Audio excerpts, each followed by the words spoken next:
Magandang tanghali po. Oras na para sa maiinit na balita.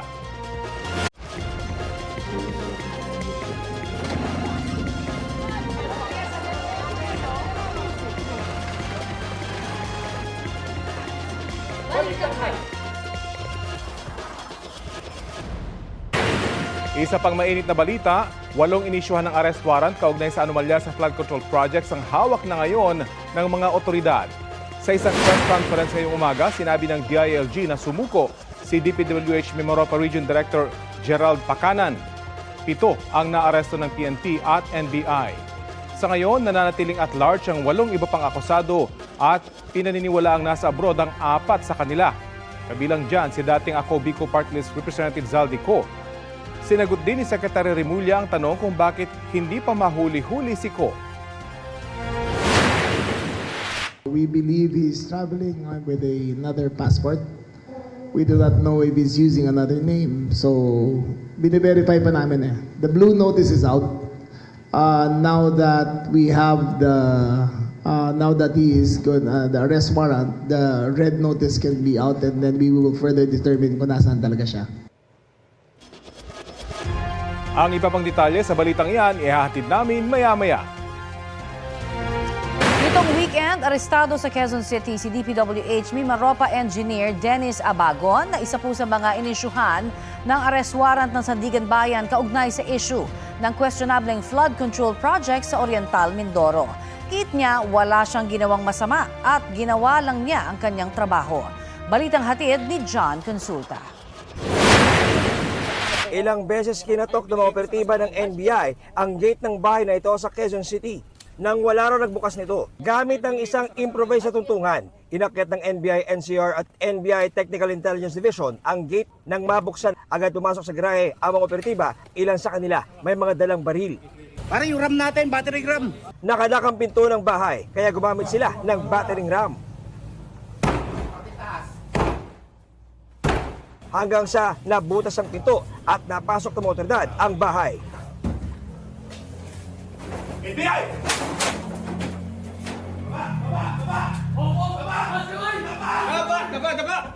Inabutan sa paanan ng hagdan si DPWH Mimaropa Engineer Dennis Abagon.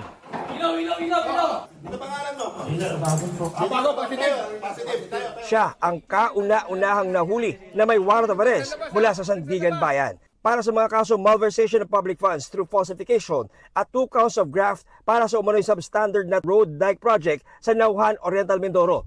Inaresto rin ang isang lalaki at isang babae na kasama ni Abagon sa bahay. Sabi ng NBI, kakasuhan sila ng obstruction of justice. Sinubukan silang kunan ng pahayag ng GMA Integrated News pero sinabi nilang hindi raw muna sila magsasalita. Nakuha kay Abagon ang kanyang backpack na puno ng damit, gamit, gamot at mga cellphone. Isa sa mga napansin ng NBI TID at NBI NCR nung sila pumasok na dito sa bahay ay itong mga bintana mga kapuso, pansinin niyo no, imbis na bukas, exposed no, para makapasok ang ilaw, liwanag sa bahay, ay natatakpan na ng mga kalendaryo no. Kitang-kita natin dito mga kapuso no, ito. So marahil ito ay para matakpan yung view no, dito sa loob ng bahay at hindi makita yung kanilang galawan at kung sino nasa loob ng bahay. Ayon sa NBI, maaring itong mga gamit daw na ito ay burner SIM at burner phone na sa pagnanais nitong si Director Abagon or Engineer Abagon na makaiwas sa trace o para hindi matetect bago yung kanyang SIM card at hindi malalaman na siya pala yung may gamit ng number na yun. Kinumpiska ng NBI ang lahat ng kanyang gamit at isa sa ilalim sa forensic investigation. Sabi ng NBI, una sila nagpunta sa address ni Abagon sa Cavite pero wala siya roon. Naaresto ito sa bahay sa Quezon City na ayon mismo kay Abagon ay pagmamay-ari ng isang politiko pero tumanggi siya na pangalanan nito. Susubok naman talaga. Yung inabutan ba kayo ng NBI, pasok na kayo? Pasok na kayo? Hindi po yung pagpaparang ano ako, katakas. Hindi gano'n. Wala naman ako kung ginawang masama ko. Ginawa ko lang naman po yung trabaho. Can you say, sir, kung kumita ka kayo dito sa mga flood control projects? Yan po ang gusto namin. Kaya yung fair trial. kasi nagtatrabaho lang naman din kami.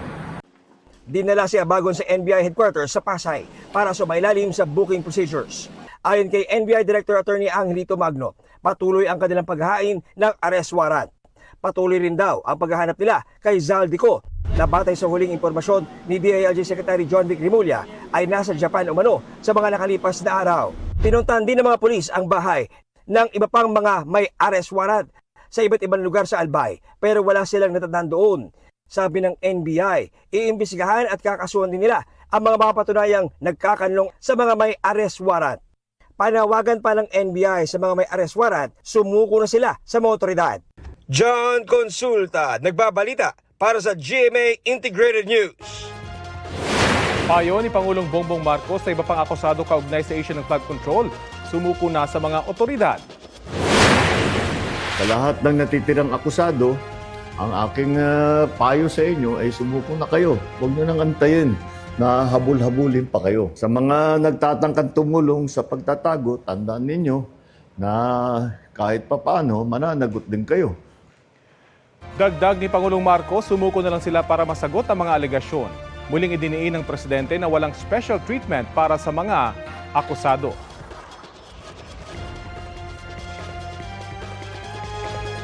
Samantala, nagbuga ng abo ang Bulkang Kanlaon. Ayon po sa PHIVOX, umabot sa mahigit 70 metro ang taas ng ash emission bandang mag-aalas 6 kaninang umaga. Sa nakalipas na 24 oras, nakapagtala ng 26 na volcanic earthquakes ang Kanlaon. Mahigit 2,000 at 400 toneladang asupre o sulfur dioxide ang ibinuga nito.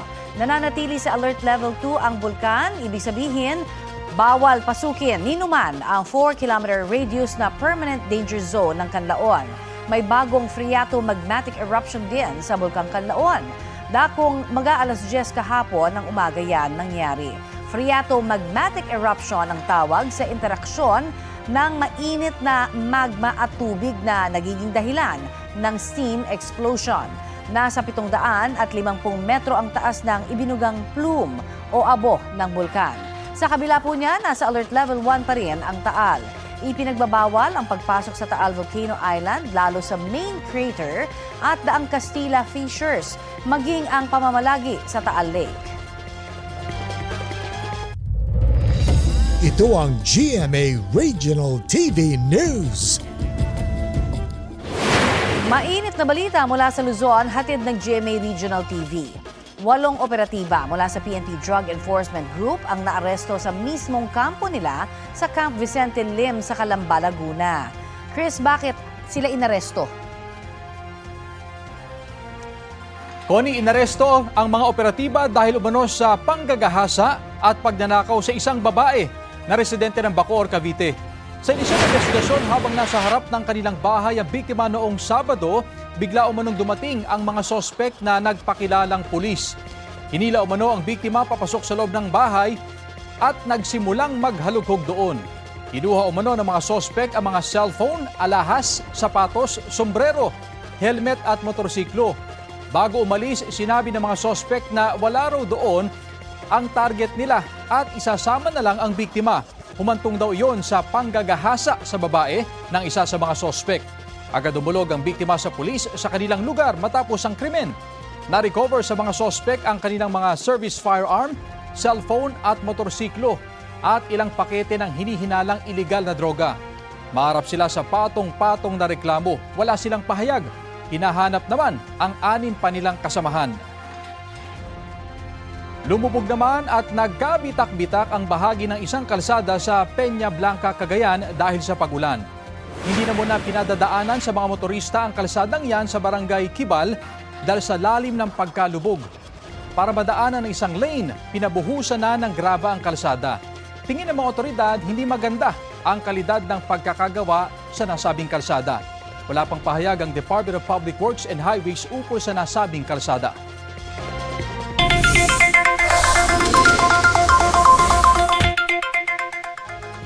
Beep, beep, beep mga motorista, may dagdag bawas sa presyo ng ilang produktong petrolyo bukas. Sa anunsyo ng ilang kumpanya, may 20 centavos na rollback sa kada litro ng gasolina. May 60 centavos na taas presyo naman sa kada litro ng diesel. Ang bagong rollback sa gasolina ay kasunod ng 7 magkakasunod na linggong taas presyo. Ikalimang linggong taas presyo naman yan sa diesel. Habang sa kerosene, epektibo na bukas ang 1 peso and 30 centavos na taas presyo kada litro matapos ang ilang linggong price freeze dahil sa mga bagyong Tino at Juan. Humiling na ang pamahalaan ng Red Notice sa International Criminal Police Organization o Interpol para kay dating Presidential Spokesperson Harry Roque. Ayon sa Presidential Anti-Organized Crime Commission, naging komplikado ang Red Notice application dahil sa application for asylum ni Roque. Pinalalabas daw kasi ni Roque na biktima siya ng political persecution, bagay na hindi totoo ayon sa PAOK. Paniwala ng komisyon, matibay at may basihan ang pagkakadawit umano ni Roque sa Lucky South 99 Pogo sa Porac, Pampanga kung pagbabatayan ang mga argumentong ginamit laban kay Alice Guo na hinatulang guilty sa qualified human trafficking. Sa isang pahayag, iginiit ni Roque na protektado siya sa ilalim ng international law principle na non-refoulement. Hindi raw siya huhulihin ng Dutch authorities dahil alam na siya ay isang asylum seeker. Kaugnay naman kay Cassandra Leong, kinumpirma ng PAOK na may Interpol Red Notice na laban sa kanya. Hinahanap pa rin daw si Ong na kinasuhan din ng qualified human trafficking. Batay sa mga dokumento, si Ong ang kinatawan ng Lucky South 99 Pogo. Huli rin daw siyang na-monitor sa Japan, pero hindi raw alam kung nasaan na ngayon si Ong. January 2025 daw umalis ng bansa si Ong.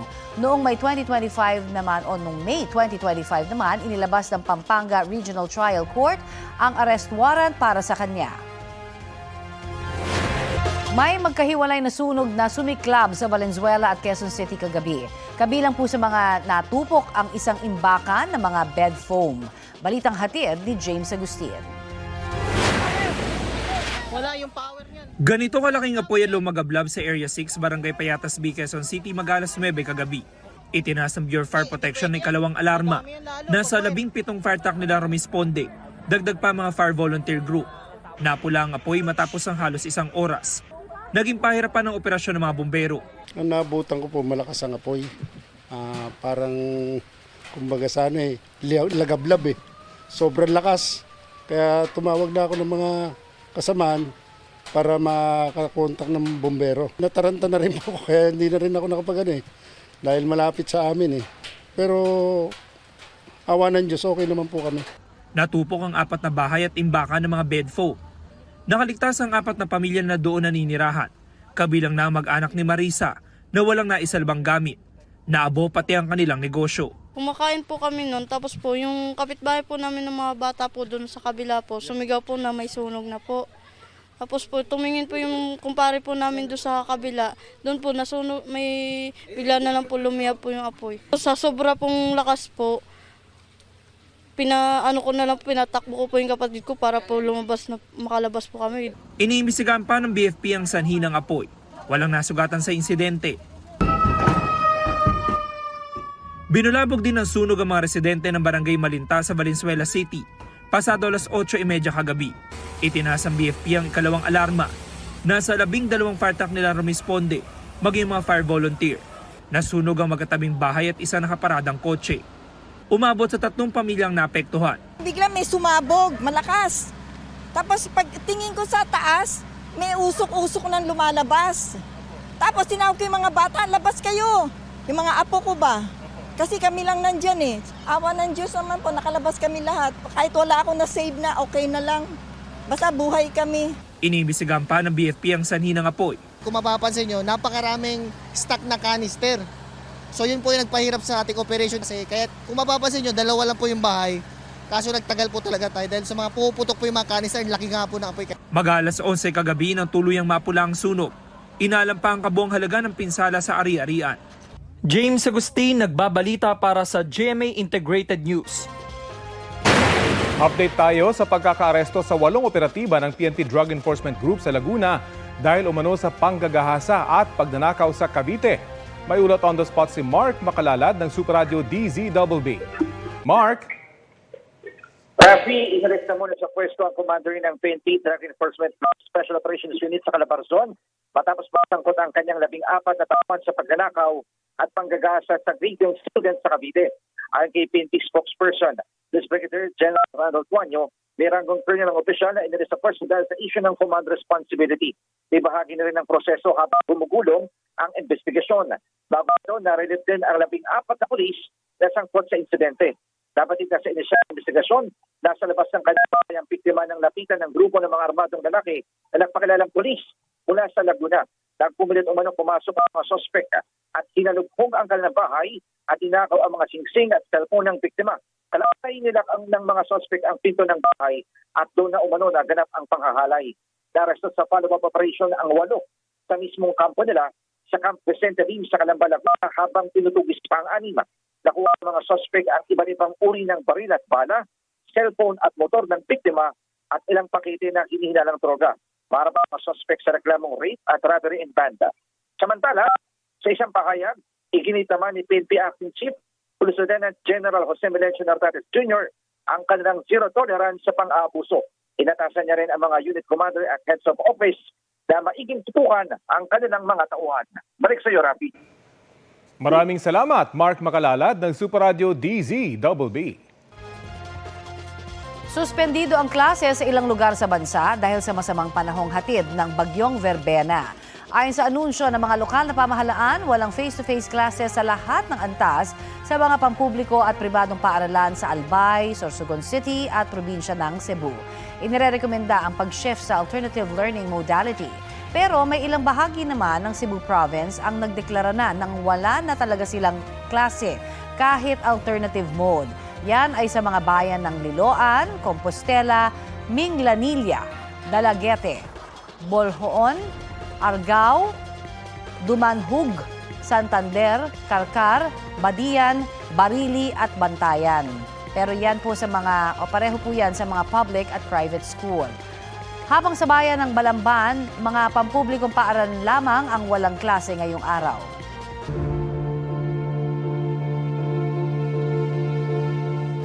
Testimonya raw ni dating Department of Public Works and Highway Secretary Manuel Bonoan ang posibleng mag-ugnay kay dating Executive Secretary Lucas Bersamin sa flood control scandal ayon kay Senador Ping Lacson. Si Bonoan actually ang pwede mag-link directly kay E.S. Bersamin, assuming na totoo yung sinabi ni Bernardo, assuming na totoo yung kwento ni Olaybar kay Bernardo. Ito na yung finished product. Sabi ni Lacson, kung magsasalita si Bonoan at maglalabas ng ebidensya, ito raw ang magpapatibay sa koneksyon umano ng dating Executive Secretary sa 2025 budget insertions. Pero sa ngayon, sang-ayon si Lacson na triple hearsay ang akusasyon kay Bersamin. Ganyan din inilarawan ni Bersamin ang pagsangkot sa kanya ni dating DPWH Undersecretary Roberto Bernardo. Si Bernardo ang nagsabing ikinuwento sa kanya ni dating Education Undersecretary Trijib Olayvar na nag-usap sina Bersamin at Bonoan tungkol sa pamamahagi ng kickback mula sa budget insertions.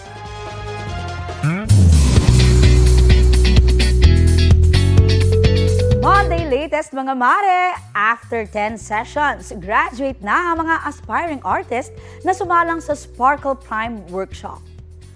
Ayon sa mga participant, nakatulong sa kanila ang workshop dahil mas na-express nila ang kanilang mga sarili. Isang hakbang din daw ito para sa pangarap nilang maging artista. Ikinatawa ni Ana Fileo na facilitator ng workshop ang graduation ng kanyang students.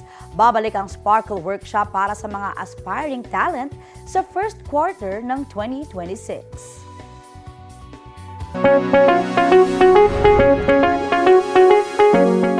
Umabot na sa mahigit 10,000 ang naitalang kaso ng dengue sa Quezon City ngayong pong taon.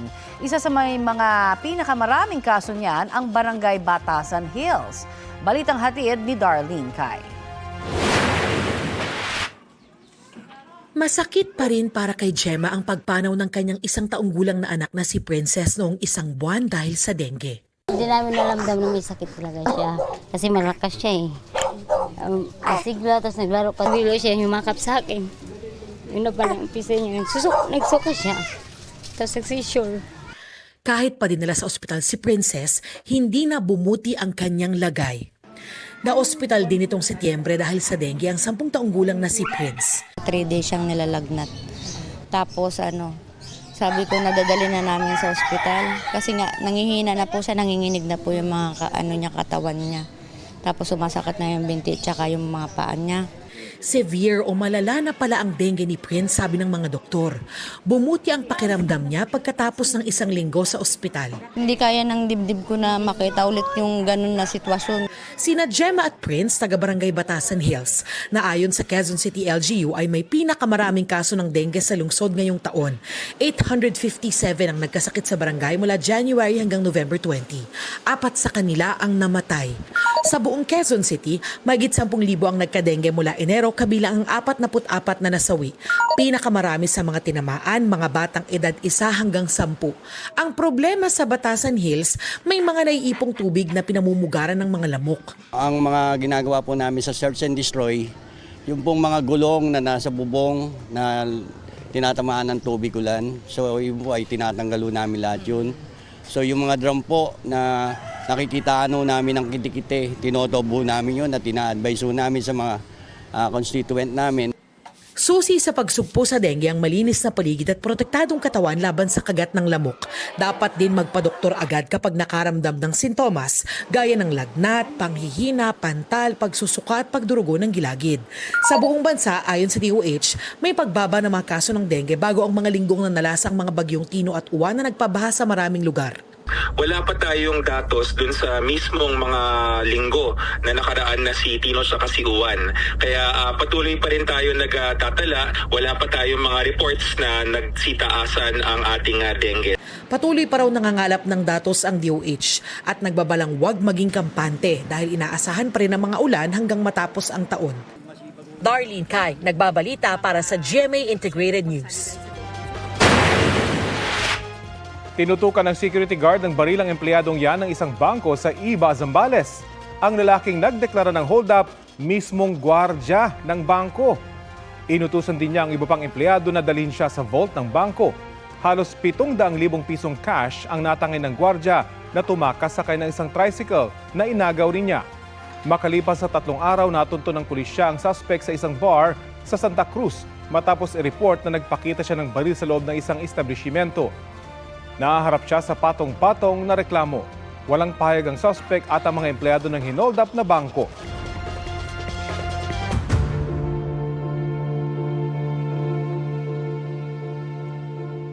May babala si DILG Secretary John Vic Remulla sa mga may arrest warrant kaugnay sa anomalya sa flood control projects. Detalye tayo sa ulat on the spot ni June Veneracion.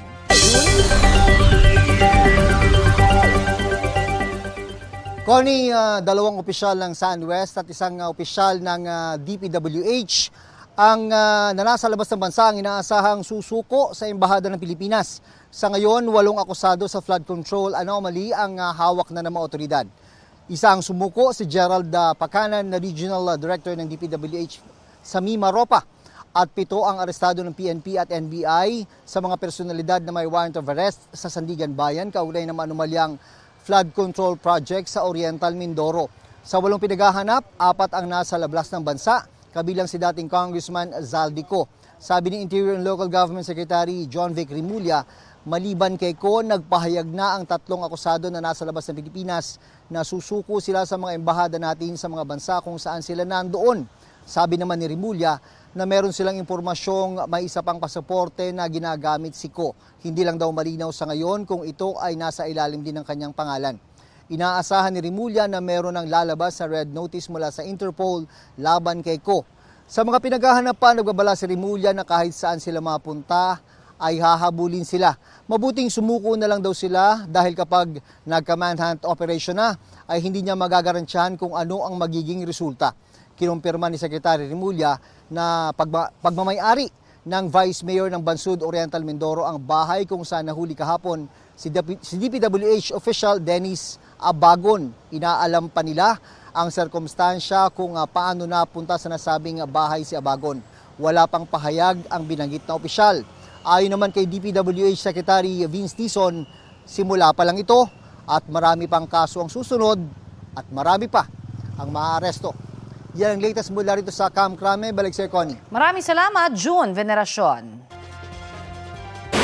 Kaugnay sa pagbabantay ng Bureau of Immigration sa mga individual na kinasuhan dahil sa anomalya sa flood control projects, kausapin natin si Bureau of Immigration spokesperson Dana Sandoval. Magandang umaga at welcome po sa Balitang Hali. Magandang araw sa inyo. Kumusta po yung pagbabantay at monitoring ng Bureau of Immigration sa mga individual na ipinapa-aresto dahil sa pagkakasangkot sa mga manuwalyang flood control projects?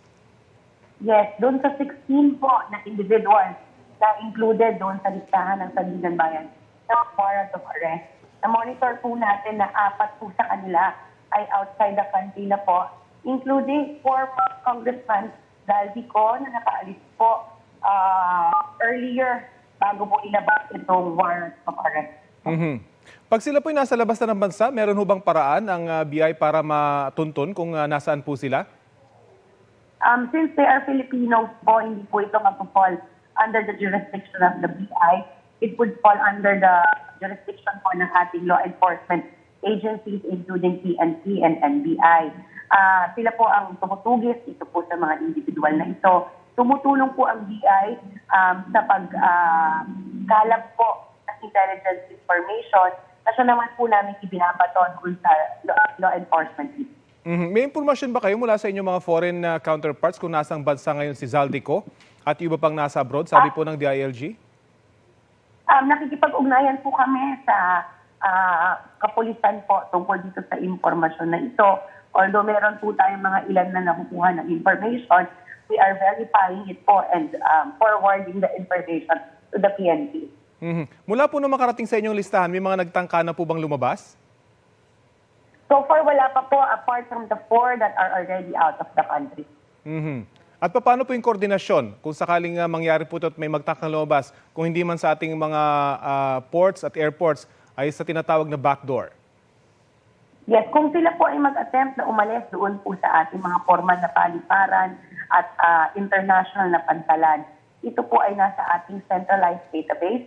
So agad po namin, agad po ma-encounter at makikita po ito ng ating mga immigration officer. Once makita po mag-tag yung tao na siya po ay yung wanted dito po sa case na ito, i-inform po agad ang kapulisan para ang pulis po ang mag-implement ng arrest doon po sa mga individual.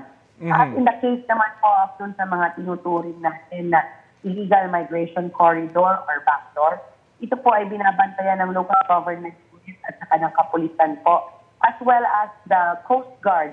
At so far po nakikita po natin mukhang binabantay naman po nila ng maigi itong mga areas na ito para hindi po magamit para sa pagtawid dagat. May pananagutan ho ba yung mga posibleng tumulong sa mga ito para makalabas ng bansa?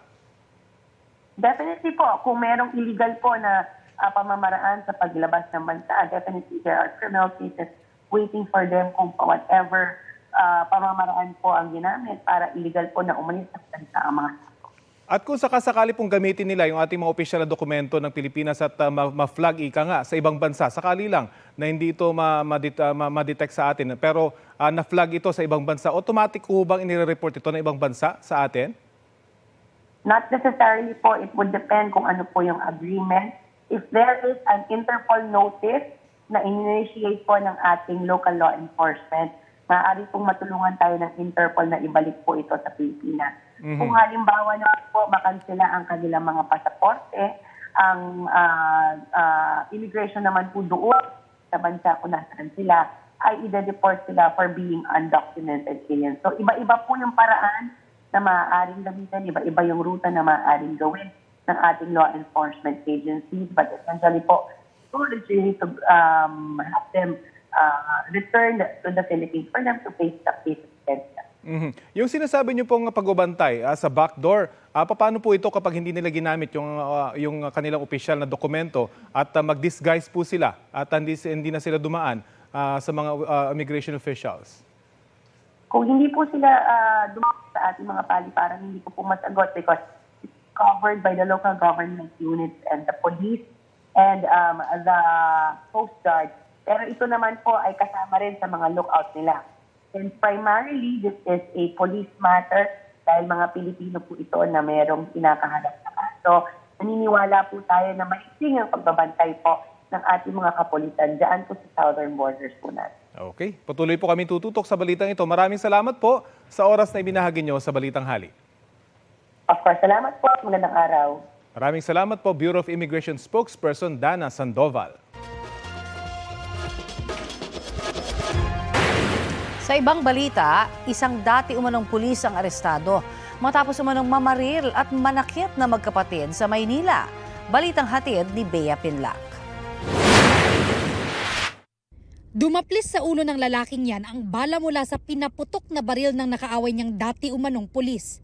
Ang kuya naman ng biktima, pinalo rin umano ng baril sa ulo ng 45 anyos na suspect. Ayon sa pulisya, nag-aayos ng motor sa Barangay 93 Tondo, Maynila ang magkapatid na biktima nang biglang dumating ang suspect. Galit, meron daw binato na pinitik na sigarilyo saka doon sa ating victim number 1 na tinamaan ng sigarilyo.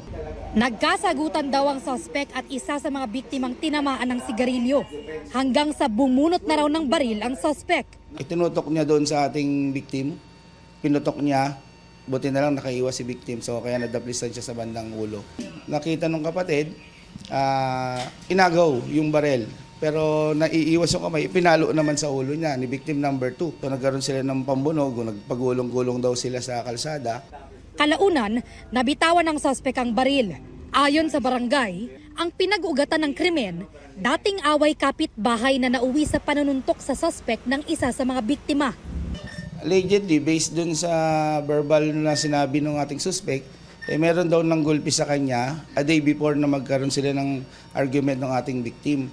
Nung nandun na kami, kami nga, hindi ko malimutan yung ginawa mo kahapon. Yung pagsuntok mo sa akin. Kasi bumagsak siya. Sinubukan pa raw awatin ng barangay ang gulo, pero nauwi na ito sa pamamaril. Siguro, na-trigger siya nung tinitigan siya. Doon na nagsimula. Binunod niya yung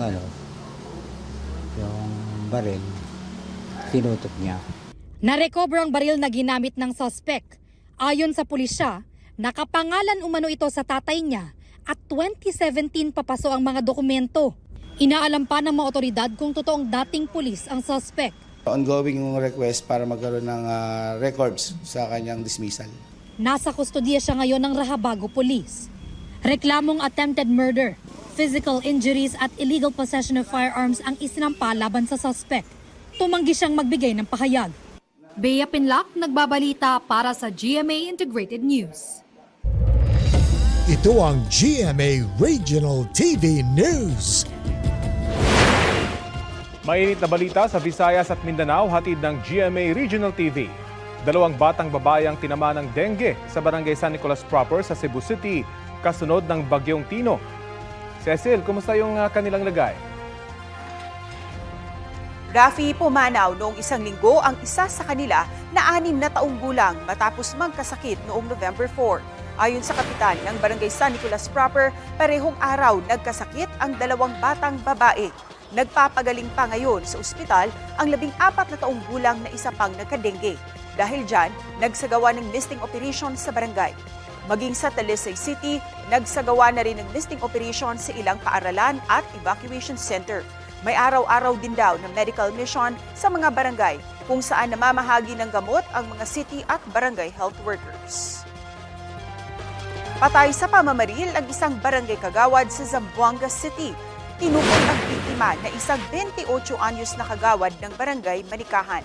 Base sa investigasyon, sakay siya ng kanyang motorsiklo ng pagbabarilin ng hindi pa nakikilalang gunman sa barangay Santa Catalina. Idiniklara siyang dead on arrival sa ospital. Patuloy pa ang investigasyon, kabilang ang pangangalap ng CCTV footage sa lugar.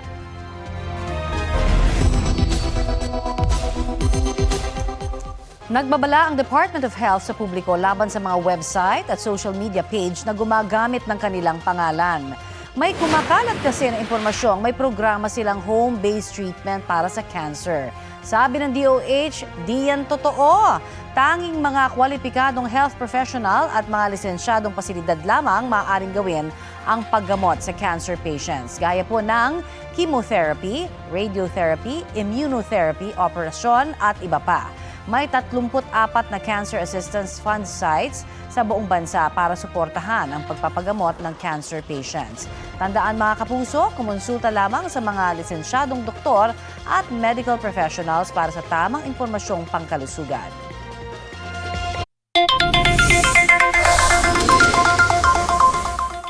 Plano ngayon ng Department of Agriculture na magtakda ng maximum suggested retail price para sa ilang karne at mga gulay.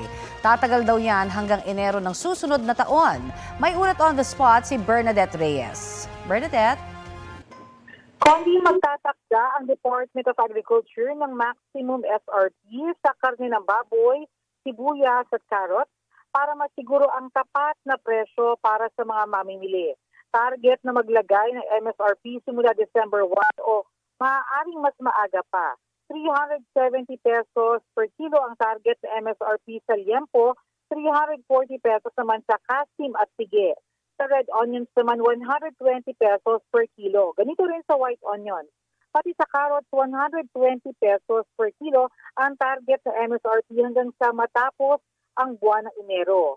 Nakikipagtulungan ng DA sa DTI para masiguro na ang mga lalabag ay maaari nilang mahuli. Ayon kay DA Secretary Francisco Chudowell Jr., nakakulangan sa supply ng ilang mga gulay kaya naman nag-i-import sa ilang mga produkto pero kailangan daw ibenta ito sa tamang presyo. Sa isda naman, walang MSRP pero dapat daw ay bumaba na rin ang presyo. Samantala, ngayong araw ay inilunsad na rin ang Benteng Bigas Master List Registry System para sa mas mabilis na pagbebenta at monitoring ng benteng bigas sa mga beneficiaries. Connie?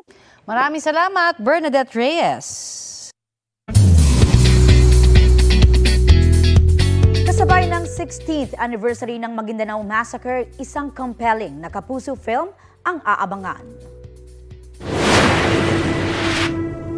Tatay ko si Reynaldo Momay, ang 58th victim of the Maguindanao Massacre. Yan ang patikim sa pelikulang 58th. 58 ang inambush at inilibing sa bayan ng Ampatuan noong November 23, 2009. Pero hanggang ngayon, hindi pa rin natatagpuan ang katawan ng isa sa kanila. Siya ang photojournalist na si Reynaldo Bebot Momay.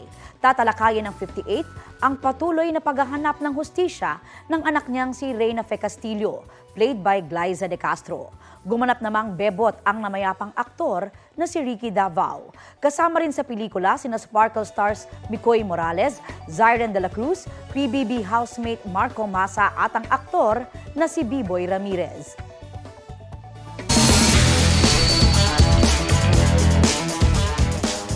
Bronze medalist si Pinoy gymnast Carl Eldro Yulo sa 2025 Artistic Gymnastics Junior World Championship sa Pasay.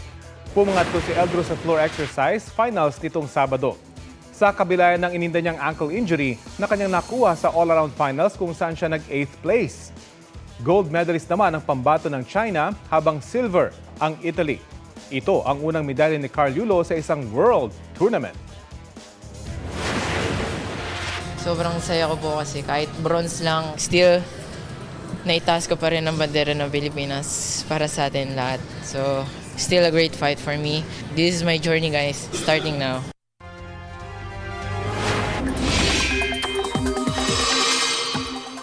Update po tayo sa lagay ng panahon ngayong may binabantayan tayong bagyong Verbena. Kausapin po natin si Pag-asa Assistant Weather Services Chief Chris Perez. Magandang umaga at welcome po sa Balitang Hali. Magandang umaga, Connie, at sa lahat po na ating mga taga-subaybay. Ano po ang lokasyon o direksyon na tinatahak ngayon ng bagyong Verbena? Connie, sa ngayon, bagamat nasa dagat pa yung tinatayang sentro nito, yung malawak na ulap ng bagyong Verbena ay tumatama na sa ilang bahagi ng Visayas at ng Mindanao area. Kanina alas 10 ng umaga, ang sentro ng bagyong Verbena ay tinatayang nasa layong 205 kilometers ang layo east-southeast ng Surigao City. Taglay nito yung lakas ng hangin umabot hanggang 45 kilometers per hour malapit sa gitna nito at yung pagbugso ng hangin naabot hanggang 55 kilometers per hour. Sa ngayon kumikilos ito sa direksyong Pakanluran sa bilis naman na 15 kilometers per hour. Inaasahan nga po natin na posibleng sa pagitan ng mamayang hapon hanggang gabi ay maglandfall ito either sa may bandang G1 or anywhere over the Caraga region. Kaya dapat handa yung mga kababayan natin sa mga nabanggit nating lugar bukod pa dyan yung sa mga lugar na sa kasalukuyan nga ay may tropical cyclone wind signal number 1. Ang lahat na ito nakapaloob po dun sa latest tropical cyclone bulletin natin. At sa mga lugar ho ulit ito patuloy na magpapaulan para lang ho mas malinaw no, doon sa mga nakikinig po at nanonood.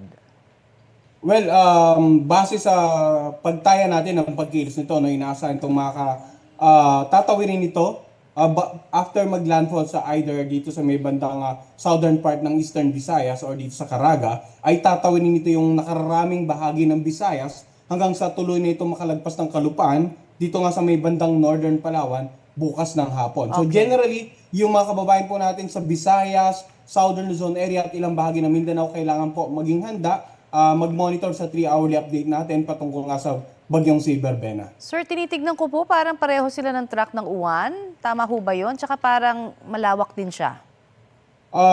Kung di po nagkakamali itong si Tino ang halos Mas Tino, oo.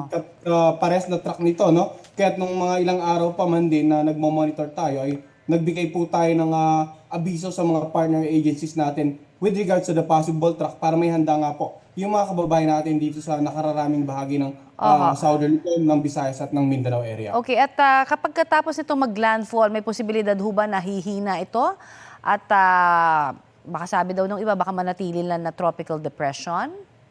Posible pong manatili itong bilang isang tropical depression sapagkat kung makikita nga natin na yung Kabisayaan ay separated by bodies of water at karaniwan po ang bagyo kasi sa mga source ng energy nito itong mainit na tubig dagat. So, inaasahan po natin na posibleng mapanatili nito yung intensity ng tropical depression hanggang sa tuloy itong makalagpas ng kalupaan ng ating bansa and probably may chance pang maging tropical storm bago nga tumama sa may bandang northern part ng Palawan area. Okay, marami pong salamat sa inyong update sa amin. Yan po naman si Pag-asa Assistant Weather Services Chief Chris Perez. Maraming salamat din po at magandang araw. May kumakalat na post online na nagsasabing ipinagbabawal o tatanggalin ang Christmas party sa mga eskwelahan. Ang sagot ng Department of Education, hindi yan totoo. Nilinaw ng DepEd na wala silang inilalabas na anunsyo tungkol dito. Para sa mga verified na announcement, i-follow lang ang official social media accounts ng DepEd. Sa tagumpay man o sa mga malulungkot na pangyayari sa kasaysayan, hatid po namin ang maiinit na balita. Ito ang baliktanaw sa mga pangyayari at personalidad na ibinalita at sinundan ng Balitang Hali saan man sa mundo.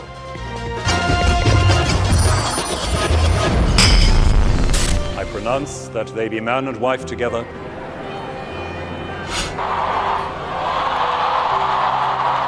Natanaw din nila ang unang public kiss ng royal newlyweds. Mainit naman pong tinanggap ng mga Manilenyo si Miss Universe 2015 Tia Alonso Wurtzbach. Ang naririnig ko talagang napakaganda ni Tia. Ako, ang daming nagpipilian. Mag-aalas 4 ng hapon nang lumapag eroplano na lula ng ating bagong Miss Universe na si Catriona Gray. Nakasabay ang GMA News sa Miss Universe bus. So eto na, no, napirmahan na ang ating ear cuff na dinisenyo mismo ni Miss Universe Catriona Gray. Alamin na natin ang pinakasariwang balita kaugnay sa paghahanda para sa Pacquiao-Mayweather fight. Yung napakataas ng kumpiyansa ng ating pambansang kamao. Pray for me. Sa wakas, may gintong medalya na po tayo sa Olympics. Nakuha yan ng weightlifter na si Heidelin Diaz. Golden Boy Carlos Yulo, wagi ng 2 gintong medalya sa Paris Olympics. Napaghirapan na natin yung mga practice. Pakita natin kung ano yung kaya natin gawin. Ganap na pong alas 12 ng tanghali ang itinakdang oras sa paglilibing kay dating Pangulong Ferdinand Marcos sa libingan ng mga bayani. Nasakuha ng programa dito sa harapan ng PGH dito sa Top Avenue, Manila. Ito mga grupong tutol dito sa paglilibing. I am confirming that our brother Benigno Noynoy S. Aquino III died peacefully in his sleep. We will bury him beside our parents in Manila Memorial. Pumanaw sa edad na 74 ang ika-12 Pangulo ng Pilipinas na si Fidel Valdez Ramos. Comedy King Dolphy, pumanaw na sa edad na 83. Sabi niya bigla, kahit na kami may problema pagpasok, paglabas namin, tawanan kami ng tawanan. Ang pamamaalam sa nag-iisang master showman. Mga kapuso, dumating na nga po dito sa Loyola Memorial sa Marikina ang karon kung saan nakalagay naman po ang labi ni Kuya Germs. Papa, salamat dahil sa'yo natuto ako unahin ang ibabago ang sarili. Kung lahat ng tao ay tulad ni Kuya Germs, siguro ibang-iba ang mundo ng show business. Dadalhin na sa libingan ng mga bayani sa Taguig City ang mga labi ng national artist at superstar na si Nora Honor. Ang latest na sitwasyon sa Vatican City matapos ang pagpanaw ni Pope Francis. Tumatak si Pope Francis bilang the People's Pope. Maraming salamat po. Eto na! At naghihiyawan na ngayon dahil lumabas na ang puting usok sa chimney ng Sistine Chapel. May bagong Santo Papa na ang simbahang Katolika. Si Cardinal Robert Francis Prevost mula sa USA na pinili ang papal name na Pope Leo XIV. Kami ang inyong mga kasalo dito sa Balitang Hali.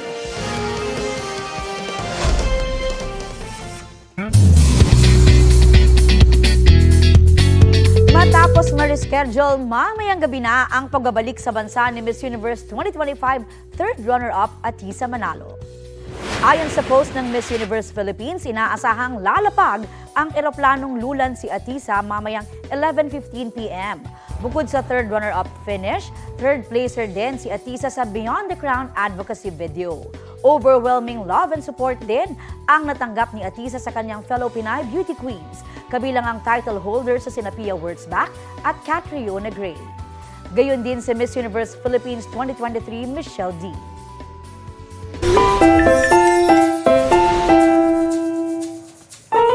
Simple lang sana ang pagdiriwang ng isang birthday sa Caloocan. Pero naging grand dahil sa unexpected host ng mini party. Walang iba kundi ang kapatid ng celebrant.